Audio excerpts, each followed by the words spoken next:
Hey, it's Nancy. Before we begin today, I just wanted to let you know that you can listen to Crime Beat early and ad-free on Amazon Music, included with Prime.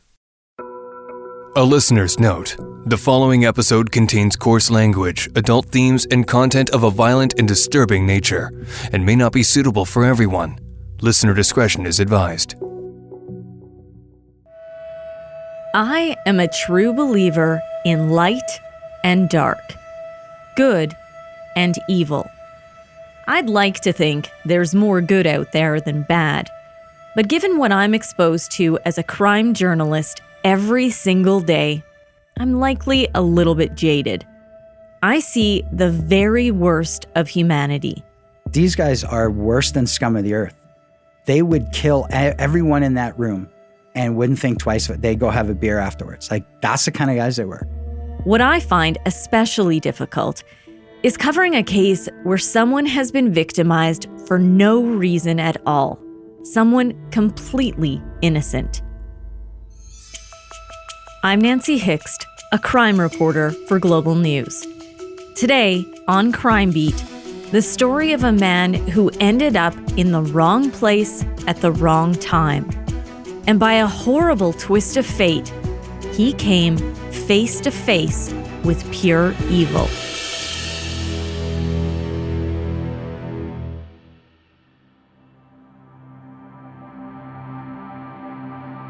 On October 3rd, 2010, police were called to a small strip mall.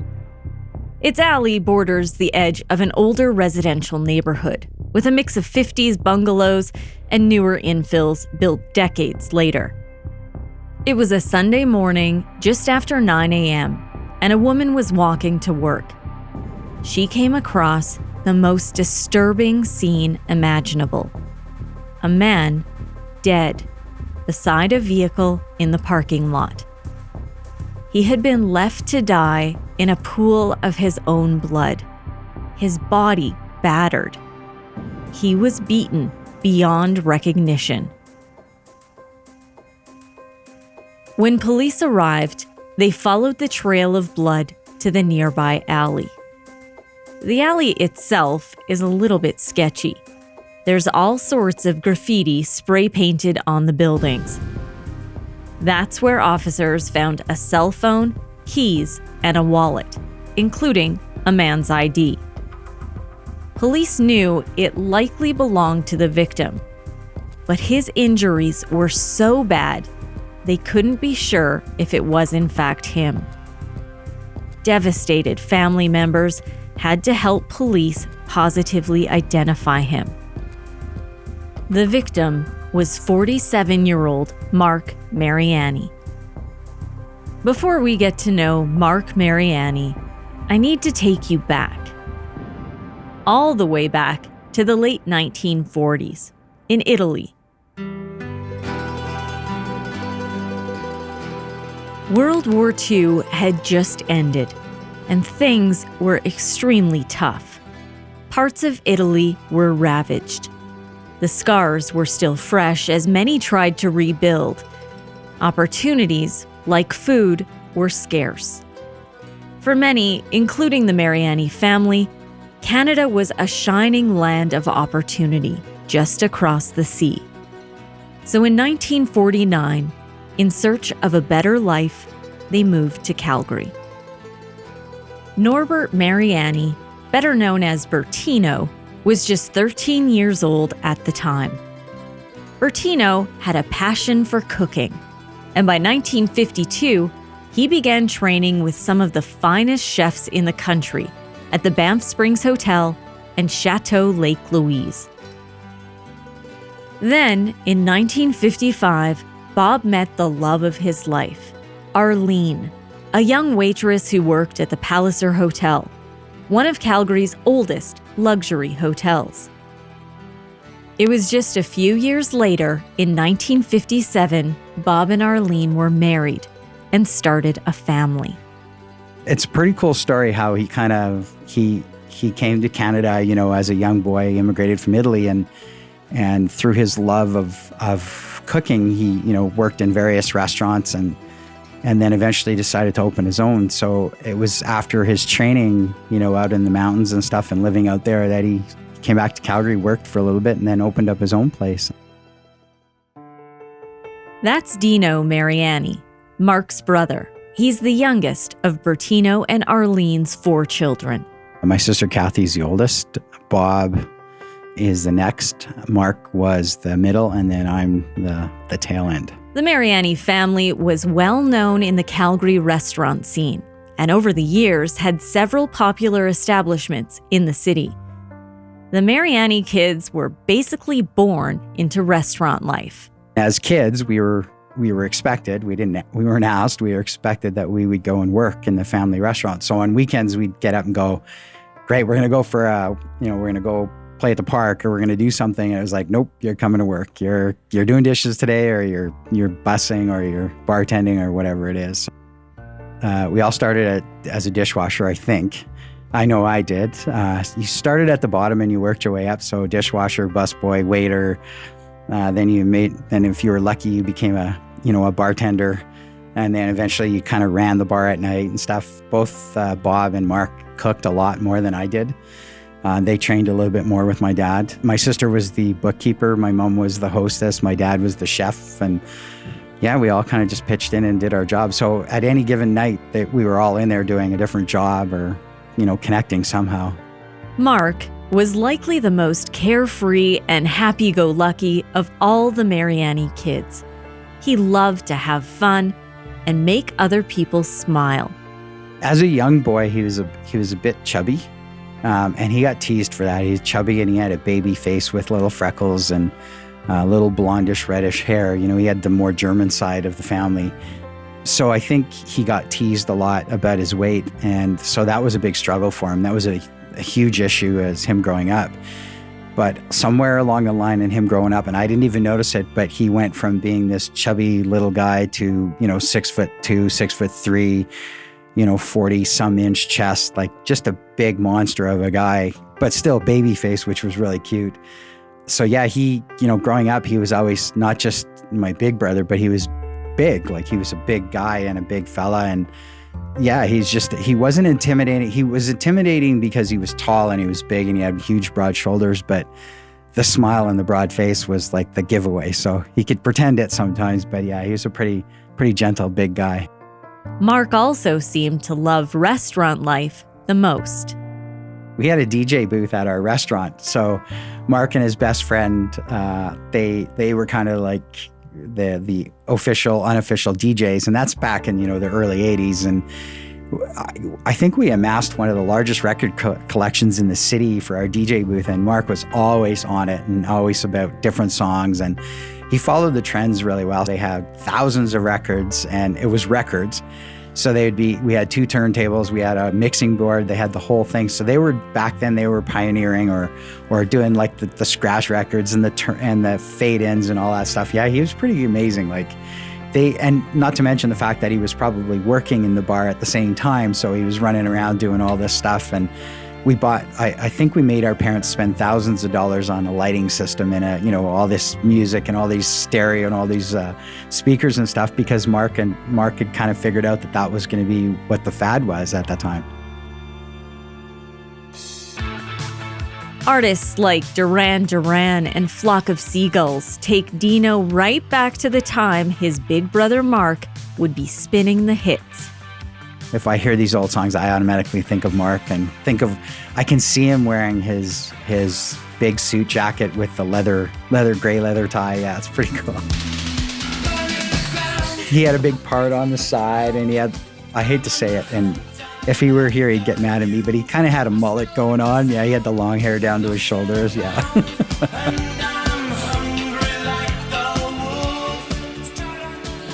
Mark had dreams of following in his father's footsteps and getting into the restaurant business. He probably would have eventually opened his own place somewhere, opened up a restaurant or a cafe, because we talked about it for years, the two of us, and we were always trying to pitch an idea to my father. And it's funny because the running joke now is that Mark and I pitched about 6 ideas to my dad and, kept saying, no, I don't think we should do that. And then sure enough, those 6 ideas actually happened with somebody else. I remember him going to Kelowna and spending about 2 months there trying to look for a place to open a restaurant in Kelowna back in the days when there weren't that many great restaurants or Italian restaurants. So he was the visionary for sure. At that time, Mark was trying to lose weight. He started what he called the orange diet. Basically, he was only eating oranges. The good news was, it worked. But Mark had lost so much weight, his family began to worry. They feared he might be sick. He started losing weight and, he started not feeling well. And I think it was a lot. It was a pretty stressful time for him as well. He had gotten into a relationship that I think was horrible for him. And I think that exasperated the condition. And I think he just mentally and physically, he felt beat down. And I think that just gave the disease something to hold on to, and then it kind of attacked his body completely. At 22, Mark was diagnosed with Crohn's disease. It's an inflammatory bowel disease that causes issues with your digestive tract. It can lead to severe abdominal pain, fatigue, and can be extremely debilitating. It can be treated, but for now, there is no cure. Mark took prescription drugs to help treat his symptoms, but those medications had a huge impact on his quality of life. Making him sick, making him almost paranoid at times. Like he felt horrible. And we would have long talks about, what was going on, and you could see the shift. You could see how it was affecting him and the disease, how it was hurting his body. And that was the hardest part, is seeing this gregarious, fun, amazing guy who, and I've said this thousands of times, he would give his shirt off his back and his shoes and his socks, right? And he would make sure that he included the money he had in his pocket to give to you. That's the kind of guy he was. And all of a sudden he wasn't that guy. Mark was so sick, he ended up moving home. He probably lived with all of us at one time or another, just, struggling with the disease and how it was affecting him. And he wasn't used to being dependent on other people, and he wasn't used to being sick, and he wasn't used to not being the strongest person in the room. They took out a couple of different operations. They took out different parts of his, I think it was his colon and something else. They surgically remove large strips of different things. And eventually they decided that it wasn't healing and it wasn't going to get any better for him. So they suggested that he do a colostomy. And that was probably mentally and emotionally, that was probably the hardest thing that he had to go through. Basically what they do is reroute the end of the hose, if you will. They reroute it into a bag that comes out in his abdomen. So you have to carry the bag around, and then how do you attach that properly? There's no, this is back in, the mid to late 90s and early 2000s. They didn't have a lot of technology there in terms of how you keep it sealed, how you keep it sterile. Dino said Mark really struggled with his new life. And as the years went by, it didn't get easier. Several times a day, Mark had to deal with a colostomy bag. I won't go into too much detail, but these bags are used to collect waste. They're cumbersome and uncomfortable, to say the least. Living with that daily, and it breaking or it moving or it leaking or it showing, right? Having to hide that from everyone, and people don't understand it. And you couldn't go on a beach, couldn't go on a vacation on the beach anymore. I mean, you could, and I know people that live with them and are lifeguards, but it's hard. It's super hard on someone.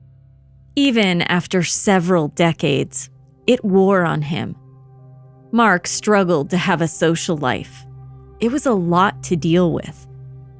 And then he found a place where he truly fit in. He was a regular at several Calgary country bars. he loved it. Like I'm not sure how he got into it completely, but he became this cowboy. And he had the boots and the buckle and the hat and he had a truck at one point.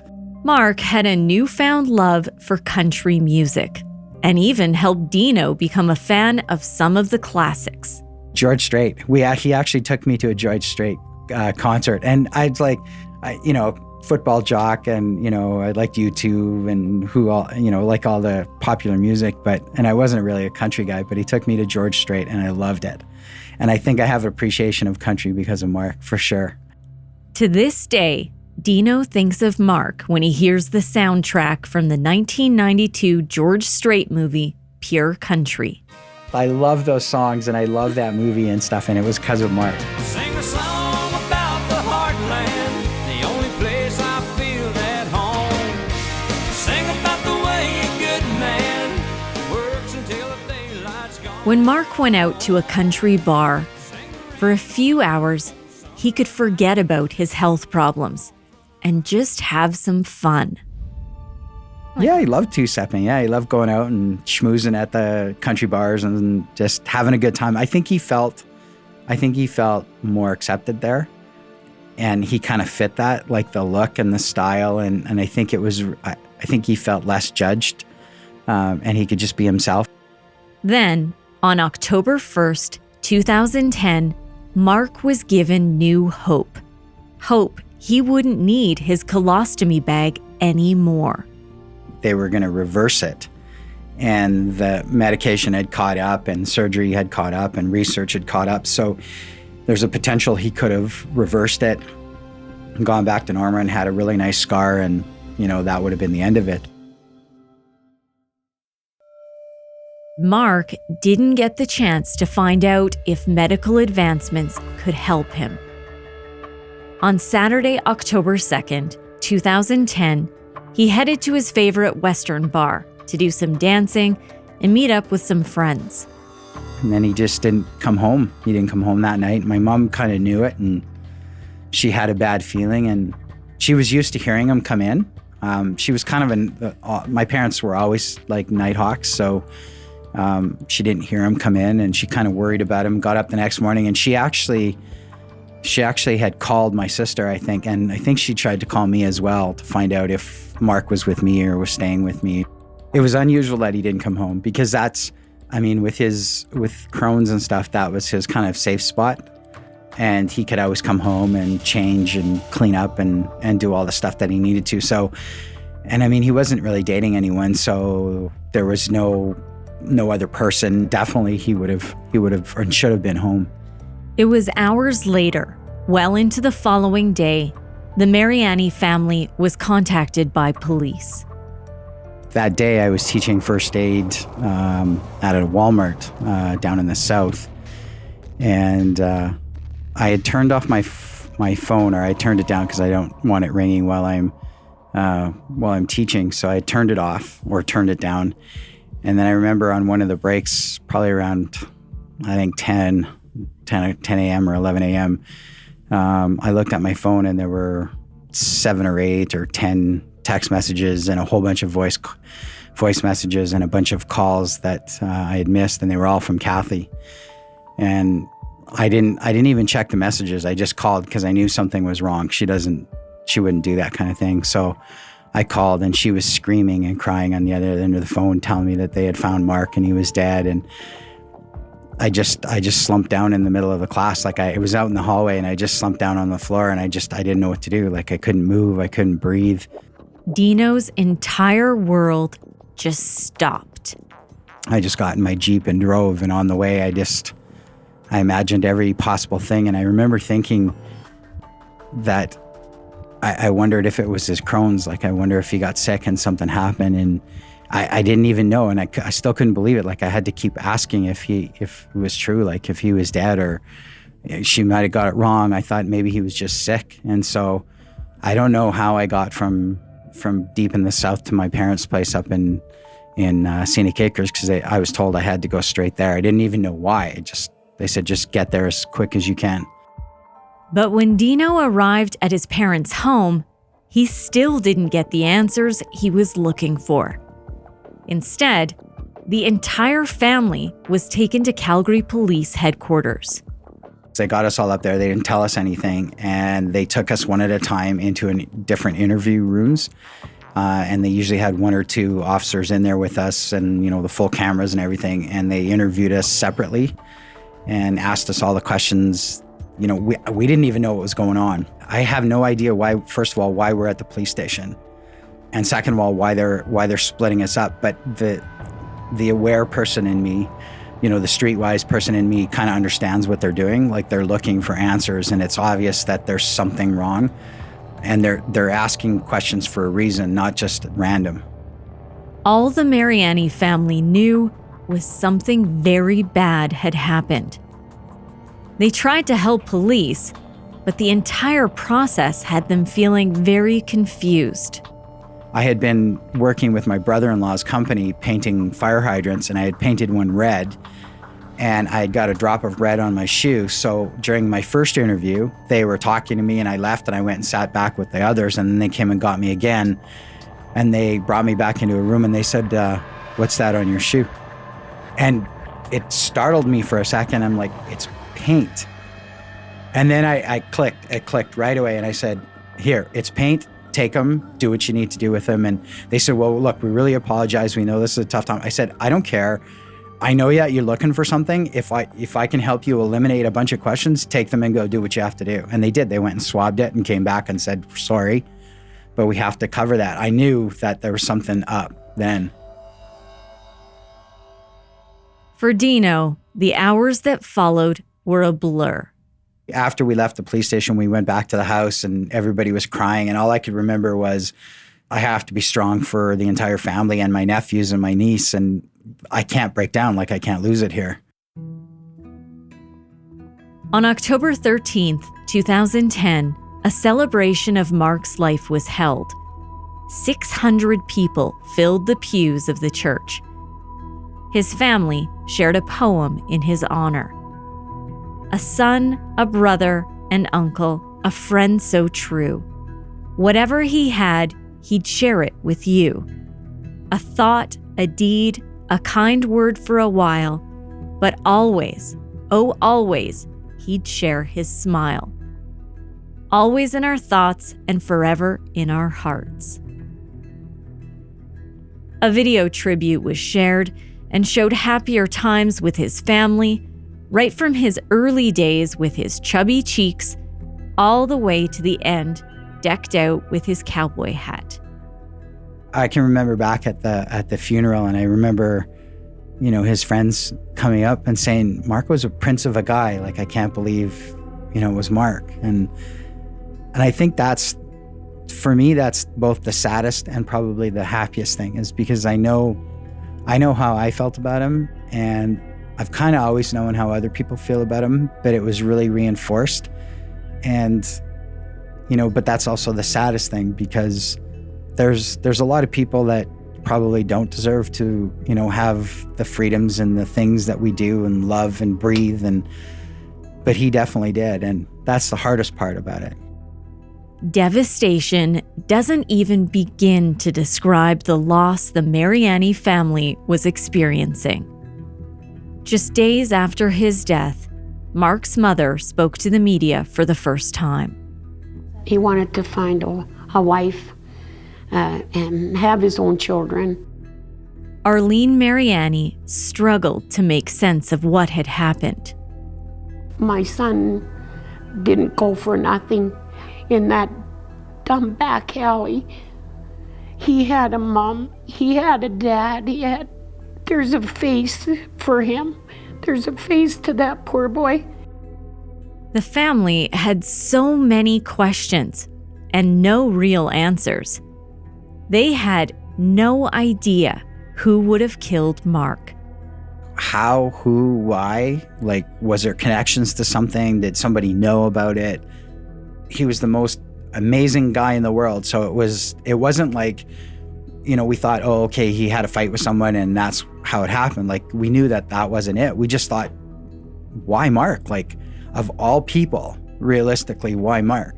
I'm kind of not the big shot. I'm kind of the big mouth sometimes. I have a lot of emotion and passion. I probably am more likely to get into a fight than he is. So we couldn't understand why it was him, like why somebody would do something to Mark. Calgary Police homicide detective Dave Sweet was assigned as the primary investigator on the case. Detective Sweet has been a police officer for more than 20 years. He started off working in uniform, then drastically changed his appearance for undercover work. He moved into organized crime and has now been a homicide detective for 10 years.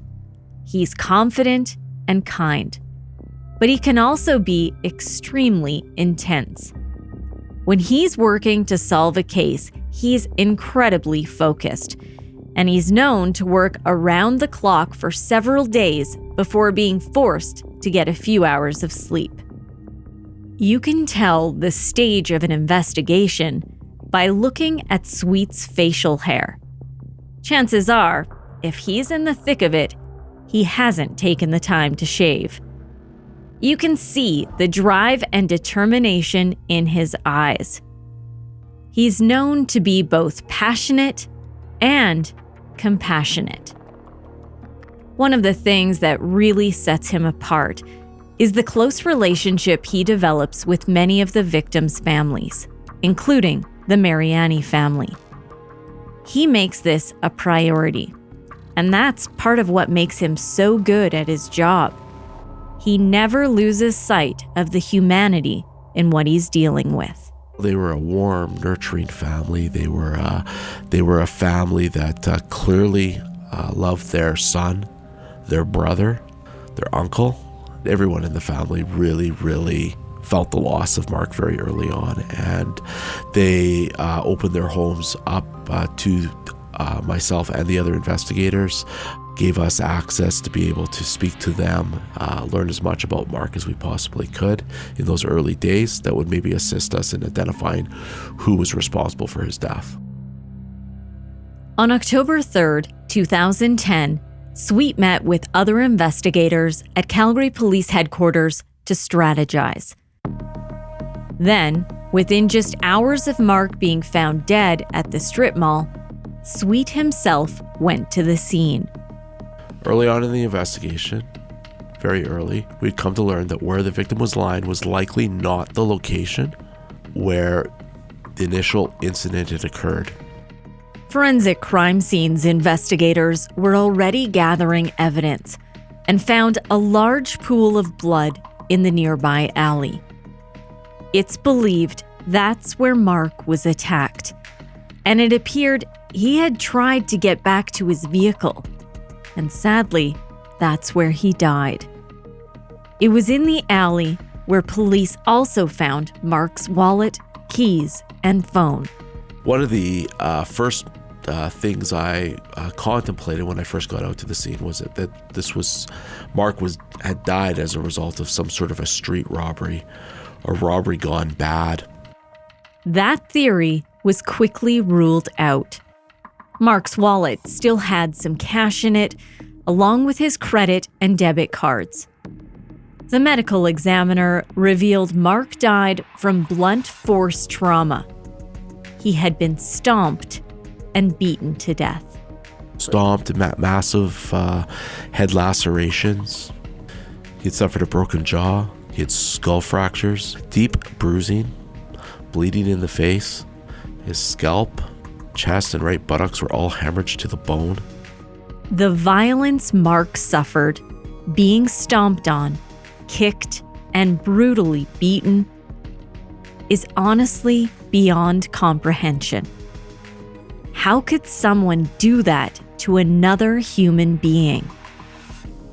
Each blow from those violent acts created evidence, forensic footprints that were left behind at the scene.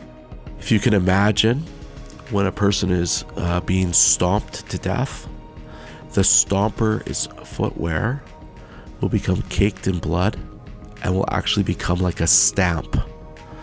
And Mark had 55 stamps of footwear impressions on his jacket alone. Did you catch that? 55 individual stamps on his jacket alone. Mark, a family guy with zero history of drug use or criminal involvement, was beaten and left for dead in an alley, alone. Nothing could have prepared the Mariani family to learn what had happened to Mark. The fun-loving, kind, and gentle man they knew, torn from their side in such a horribly violent way.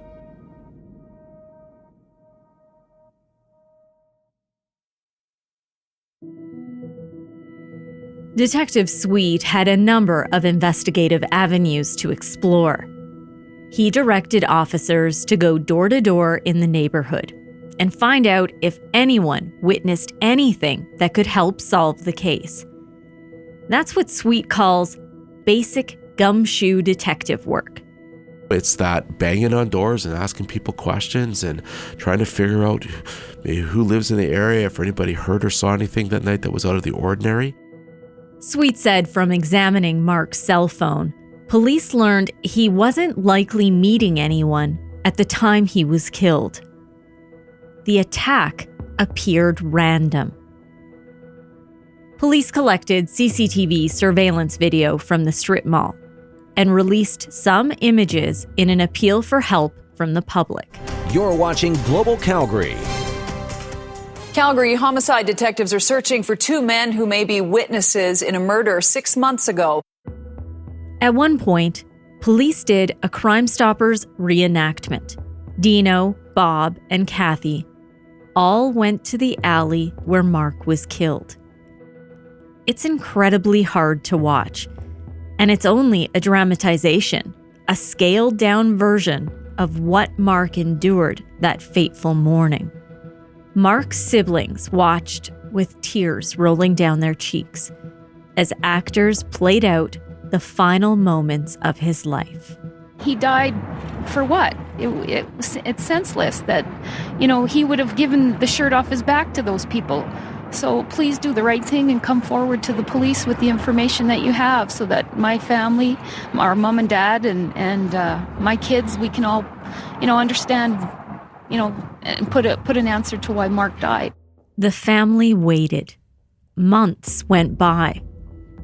The Marianis put all their trust in police and prayed whoever killed Mark would be caught. Right out the bat, Detective Sweet said, "I would love to tell you guys everything, and I would love to keep you guys informed and let you know what's going on because you're going to have all these questions." But he said, in the past, I've disclosed that and I've talked to the family about this, and it's come back to haunt him with it. So he said, "Unfortunately, I'm not going to be able to tell you guys anything, and I just want you to trust me." And I remember standing in the kitchen. It was Kathy and Bob and I standing in the kitchen with Detective Sweet, and he said that to us. And all three of us just looked at each other and said, "Don't tell us, just get it done. Like, we trust you, go.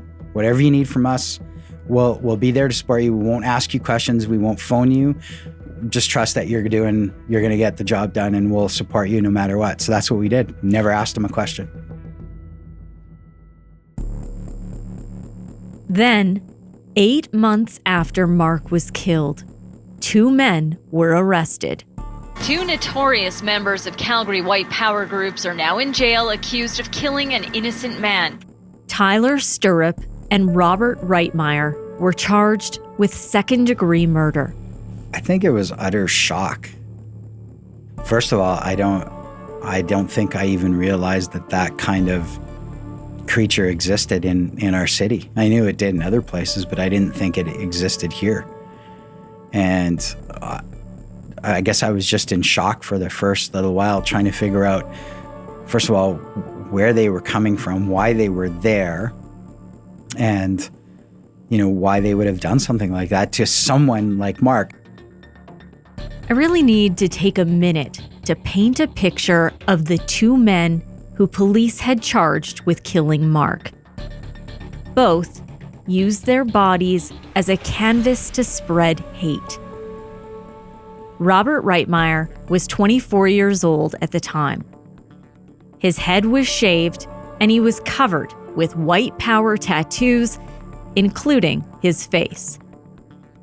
There's the distinctive SS on his cheek and an 8-8 on his throat. 8-8 symbolizes the 8th letter of the alphabet twice, HH, meaning Heil Hitler. It's a tattoo that's common in the white power movement. The word skin, short for skinhead, marks the middle of his forehead. There are several swastikas on his body, including a giant one on his chest and a web on his hand and neck. Web is the white supremacist group he belonged to that stands for Western European Bloodline. Tyler Stirrup was 26 years old. He had white pride written across his chest and similar markings to Reitmeyer, complete with the web on his hand and the SS bolts on his neck. He also has a swastika under his right eye, though he's since added a second swastika under his left eye. There are a lot of images of these two men posted online. Several show their arms out in the Nazi salute. Others show bloody brawls. Reitmeyer was charged with attempted murder in another brutal attack 4 years before Mark was killed. A man's skull was cracked open. Those charges were later stayed. What everyone really wanted to know was why Mark? Why did these two men attack Mark that night? What could he have possibly done to provoke such a savage attack? The answer to that question is nothing.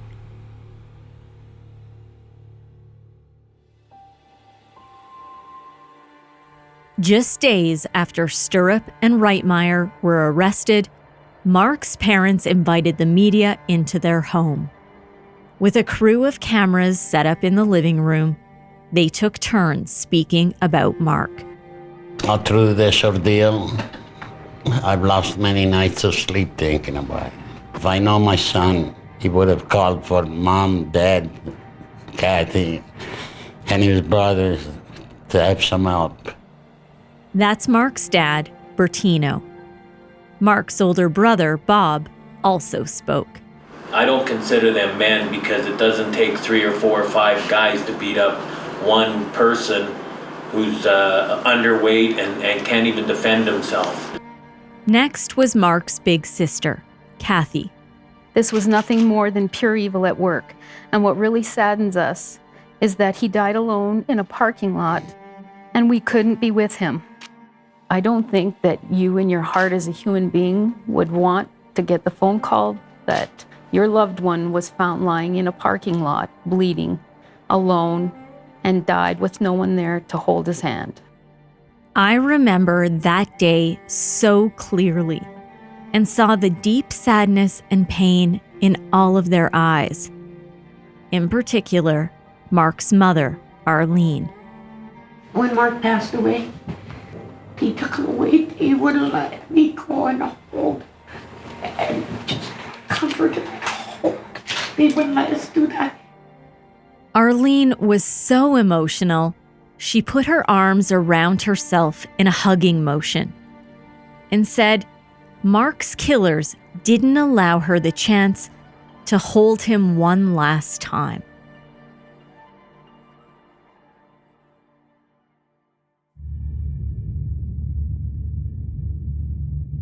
Tyler Stirrup and Robert Reitmeyer were complete strangers to Mark. They had never met before. So why did they kill him? Basically, because they could. Nothing precipitated except for the fact that he entered that alley that night with the intention of essentially relieving himself of the discomfort he was feeling because of the Crohn's. Mark had stopped at the strip mall to rent a movie. Back in the day when there were still video rental shops. It was late and he needed a bathroom stop. That's why he went into the back alley. And that's when Mark came face to face with pure evil. They took his life for no other reason except for likely their own entertainment. The question you're probably asking is how police came to solve this case and link Stirrup and Reitmeyer to Mark's murder. Remember that gumshoe investigative work that Sweet talked about earlier? A couple of our first responding officers did a great job at the crime scene. After securing the crime scene, they went out and talked to a few people. And in their inquiries with some of the residences in the area, they learned there was one home only a few doors down from where Mark's body was found that was the home of a family whose son, anyways, purported to be part of the neo-Nazi movement in Calgary by the name of Robert Reitmeyer. In the case of Rob Reitmeyer, one of the things I was always cognizant of is, I guess it's maybe a bit of a stereotype, but when you think about people that are purporting to be part of this neo-Nazi movement, what does that actually look like? Well, from what I know, again, just as a layman, it's this idea of, the big combat boots and the tight skinny jeans and the bomber jackets and the sort of offensive, degrading behavior, the sort of antisocial, the world kind of stuff.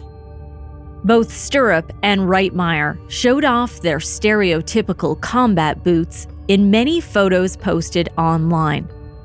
And Mark had been brutally stomped. Remember that sketchy alley with the graffiti painted on the backs of the buildings? That graffiti helped shed light on what had happened. Well, one of the things that was really interesting is that autopsy, we found red paint transfers on the back of Mark's jacket. Seeing that, my mind tripped back to the day before when I had been at the crime scene. And I came to a very quick recognition that maybe the paint that had been in the back alley on that wall, maybe some of it was actually related to our offenders.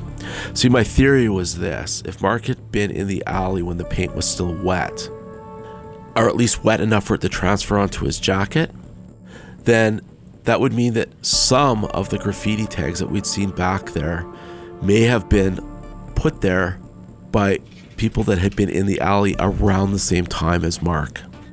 And when we did go back to the crime scene, one of the things we noticed in red paint right away was a swastika, which again, in my view, as a layman, was indicative of this neo-Nazi movement that Rob was sort of purporting to. So Rob was never eliminated as a suspect, and as time went on and as evidence kind of collected, he became more and more of a suspect, up until the point that I collected garbage from his house over a course of a few weeks, believing that I may find evidence of his involvement in the offense there.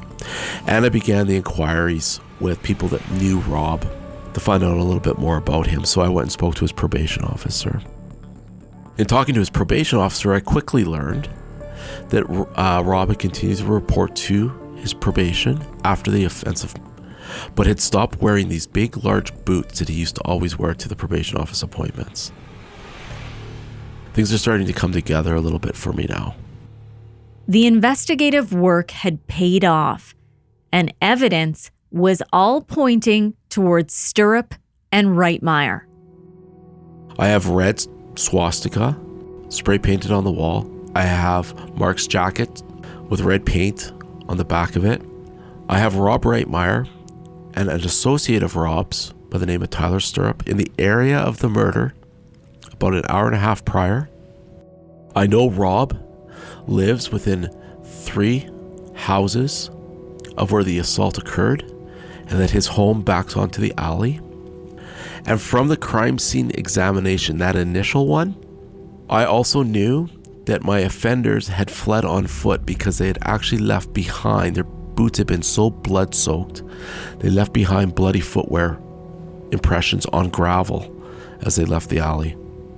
The fact that my victim had been stomped to death, again, seemed somewhat consistent with my theory that Rob or one of his associates may know a little bit more. And in that video that had been collected of him an hour and a half earlier, Rob was wearing footwear that he was no longer wearing when he went to probation, that was consistent with the type of footwear we were looking for that was essentially my murder weapon. But police needed more evidence. It was in March of 2011 when we were granted our first wiretap order to intercept the private communications of Rob Reitmeyer and Tyler Stirrup. And it was in March of 2011 where we also began our infiltration of an undercover police officer into Tyler Stirrup's life with the full intention of learning the truth in relation to what their roles may or may not have been in the murders of Mark Mariani. Police used covert techniques to gain Stirrup's trust. Basically, an undercover operator will ingratiate himself with the target of your investigation. In this particular case, I made the decision that I felt that Tyler Stirrup was a good target for the undercover operation. And so he was the, person that an undercover police officer would meet with and try to gain a relationship or build a relationship with.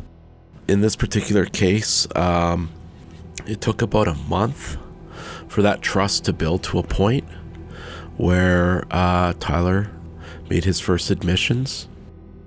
The conversations, including the confessions, were recorded. It was actually on April 20th of 2011, which coincidentally was also Adolf Hitler's birthday, that Tyler Stirrup admitted to our undercover police officer what he had done and how he had did it, and provided information that I would say would be known only by the people that killed Mark to our undercover police officer. So he made strong admissions and actually essentially confessed to the crime and implicated his associate Rob Reitmeyer as being the second person involved. Intercepts of private conversations between Stirrup, Reitmeyer, and a number of their associates helped police corroborate Stirrup's story. This is an excerpt of one of those conversations. They've got fucking sweet fuck all. What worries me is the fact that when the cops just raided my house for graffiti, you know what I mean? Yeah, so what? So they can't even connect that though. How can they actually fucking factually, forensically connect that? They can't. Yeah, you're right. When I first fucking opened the paper, I was looking for something else. Yeah. And the fucking title, lead in random killing. I was like, holy fuck. Like, no way. And then I read the article, I was like, fucking joke, clown school. You know what they're doing? They're just trying to make it to the family. Because I bet you the family's harassing the cops while you guys need. Just trying to make it to the family so it looks like they're doing something, right? They're not doing shit and they got nothing. Yeah, okay. Well, it's just kind of awkward that they keep bringing it up. You know what I mean? Well, of course they do. They try to keep all the appearances, make it look like they're actually doing something for the family, right? So they don't fucking make a big stink about it. What I found particularly disturbing is how they laughed about this brutal crime. At least he was a wop. Fuck. Allegedly.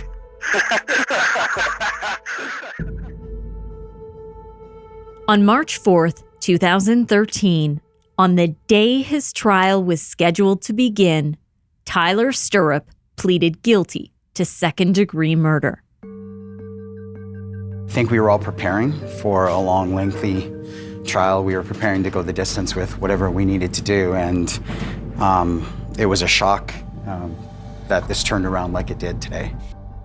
Stirrup had completely changed his appearance, like he had been given a full makeover. When he came in, he had grown his hair out, and we all kind of remarked and said he looked like, average. He could have been walking on the University of Calgary campus. Like, he looked like just a young, average kid. So we didn't really think much of him because he admitted to it. Stirrup offered an apology in court. He said, "I cannot give Mark his life back. I wish I could. But I can take responsibility. I deeply regret my past violent and reckless behavior. I'm sorry for the pain I've caused your family." Stirrup's defense lawyer said her client never really explained why he attacked Mark. The only thing that he offered, and as I indicated to the court, is that this was senseless. It was unfortunate. If he could turn back the clock, he would. The Queen's Bench Justice called Stirrup's actions cowardly, cruel, and vicious, and sentenced him to life in prison with no chance of parole for 10 years. Dino said he wanted to believe Stirrup had remorse, but that thought faded quickly with what came next. That's what we thought until he appealed it. When he appealed it and he came back into court, I just realized that he had no intelligence at all. He's a follower. He's a total follower. That appeal was later dismissed. In November 2013, just over 3 years after Mark's death, once again the Mariani family was forced to relive details of the savage attack. Robert Reitmeyer stood trial in front of a jury for second-degree murder. Like Stirrup, Reitmeyer had also done some work on his appearance. He was wearing a turtleneck most of the time, and he had makeup covering all his tattoos. And he kept his hands down. So it was a total play. You know, I mean, what I keep thinking about guys like that is, if you're so tough and you believe so strongly in your ideology, why don't you just stand up in the court with your tattoos out and your ideology and tell everyone what you did? Because you're stronger than this court, so why don't you do it? But hid behind makeup and a collar like a wimp. Both of them. And it was designed so that they would fool their audience. Dino said he was frustrated by the court process and felt the truth never fully came out. I was sitting there looking at the jury thinking, if you guys only knew, there would be no question. There would be no question about this. And you wouldn't deliberate on whether or not he was guilty. It would be a cut and dried case, because that's the kind of person he is. That these guys are worse than scum of the earth, that they would kill everyone in that room and wouldn't think twice. They'd go have a beer afterwards. Like, that's the kind of guys they were. He would have murdered anyone in that room because we don't believe in his ideology. And it wouldn't have been a murder. It would have been something fun and grotesque. And some of the blogs that I read about some of the things that he had said, you know, about how you could kill a person, I'm like, that's the kind of guy he was. Like, there's no remorse. There's no love. There's no compassion, no empathy, no nothing. It's just a black hole. That's what I remember thinking about him. But the jury wasn't fooled. Reitmeyer was convicted of second-degree murder and sentenced to life in prison with no chance of parole for 13 years. 3 years longer than Tyler Stirrup. Relieved that we don't have to keep doing this every day. We can find a little bit of closure now, and now we can celebrate Mark's life. We don't have this darkness hanging over us anymore, and the horrible way that Mark died. So now we can celebrate his happy smile. But that peace was short-lived. Reitmeyer appealed both his conviction and sentence. Again, each of Mark's siblings, along with their families, stood united at court, fighting for justice. Of course you're angry, but you have to be strong, and that's why we're all here. And we'll show up every time there's an appeal for anything. The family will be there because it was for Mark. We couldn't be there in the alley, and we couldn't be there that night. So the least we can do is show up here. It seems like you can never move on. You always know that there's something coming up, or another phone call, or another letter that's coming. You can't move on. You're just stuck in 2010, the day that Mark got killed. We believe in the light, and we believe in what's good. And I think that's what we're all going to do. I think we're all going to stay together, we're going to bond, and we're not going to let this kind of thing break us. Both the conviction and sentence appeals were dismissed. The Court of Appeal described the crime as a murderous assault of a defenseless person by two strangers simply for the fun of it. Even now, his family knows there will never really be closure.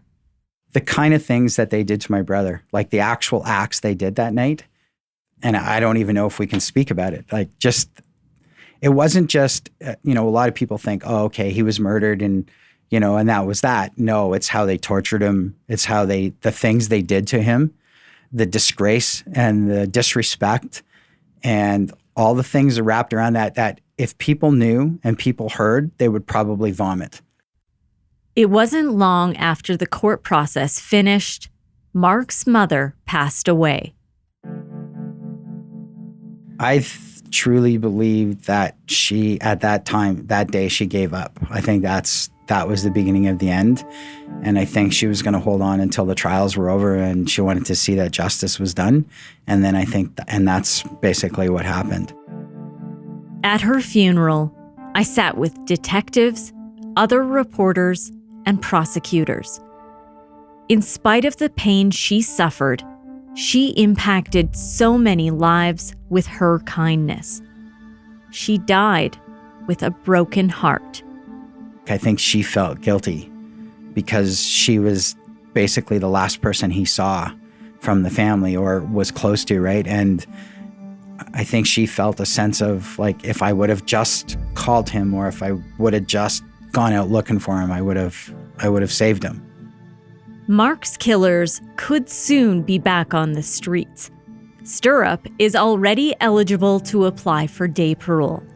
Reitmeyer can ask for that in less than 2 years. Dino was recently contacted by Robert Reitmeyer's wife. A message out of the blue on Facebook from Robert Reitmeyer's wife, asking if I'd be willing to sit down and talk to him. And he could explain to me and give me some answers to my questions about what happened during that time. What I felt about it was that was a huge slap in the face. That was another manipulation by a couple of psychopaths that are trying to manipulate me into agreeing with them or making them seem a little bit better than they are. Dino feels it's interesting timing on Reitmeyer's part, given he can soon apply for parole. I mean, it's a couple of years coming up. I've snooped around on some social blogs, so I know certain information about what they're kind of ramping up to do and how they're trying to look better in prison than they are and keep their nose clean so they can get out and make sure that, that their parole goes their way. And I know it's a big game. I know it's a total show by them. And this was just another show that they wanted to put on so they could tell the parole board that, we got one of the family members to accept our apology. It's never going to happen, ever. Both killers have social media accounts that have been updated during their time in prison. Both have photos showing off their freshly shaved heads and new white pride tattoos. When these killers try to apply for any kind of freedom, members of the Mariani family will be there. And they can only hope the parole board will keep them locked up for as long as possible. Realistically, the rules need to change, and people that do that kind of crime with that kind of malice and intent, they should never ever get out and be in society because you can't fix them.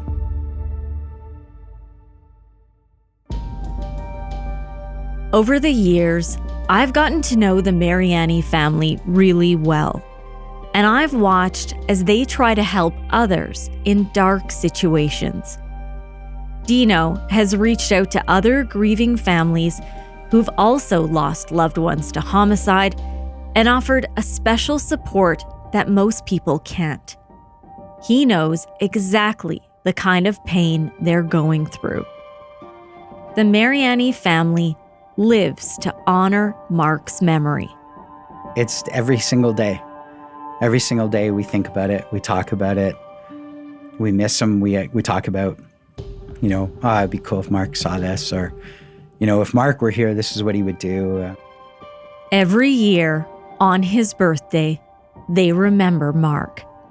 every year I go to a bar somewhere on Mark's birthday, and I get the bartender to pour like whatever beer I'm drinking. It's usually a craft beer, and then I get him to pour me a little shot of Budweiser, or mostly Budweiser, because I know that was Mark's favorite beer. So he pours me a little shot of Budweiser, and I take a little picture and post it to Facebook and say cheers to Mark's, and then I begrudgingly drink the Budweiser and celebrate his birthday like that.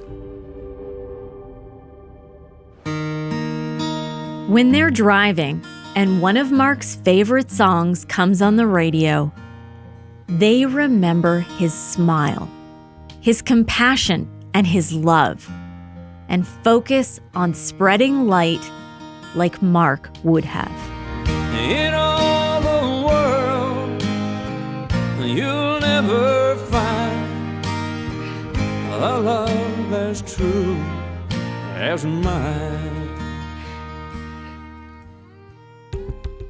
Crime Beat is written and produced by me, Nancy Hixt, with senior producer Dila Velasquez.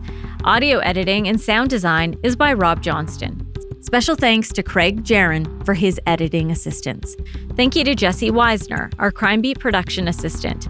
And thanks to Chris Bassett, the VP of Network Content, Production and Distribution, and Editorial Standards for Global News. I would love to have you tell a friend about this podcast. There are 6 seasons of stories you can listen to and share. And please consider rating and reviewing Crime Beat on Apple Podcasts or wherever you listen. You can find me on Facebook at Nancy Hixt Crime Beat and on Instagram at nancy.hixt. Thanks again for listening. Please join me next time.